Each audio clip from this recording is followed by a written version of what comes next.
তুমি video PDF ফাইলটা অনলাইনে শো করলে না, কলমের অনলাইনে। আমি মাত্র মোবাইলের টিকিট কারো করে কেউ দেখলাম না, মোবাইল দিয়ে টাকা দিলাম, বিশ্বাস করলাম, বিমানবন্দর গেলাম, বিমান দেখলাম। ঠিক মরণের সময় দেখবে দৌড়ে জান্নাত জাহান্নাম তো সব সত্য।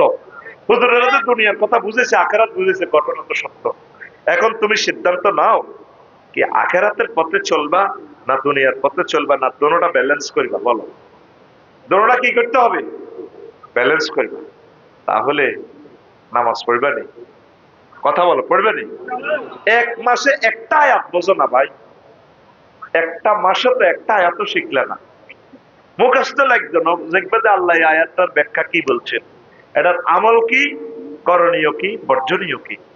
আল্লাহ আমার জাতিকে তুমি কবুল করো আল্লাহ। কয়েকটা প্রশ্ন আছে রে, কাইলে এক প্রশ্ন করি, তোরা বুঝুক না, আরে হ্যাঁ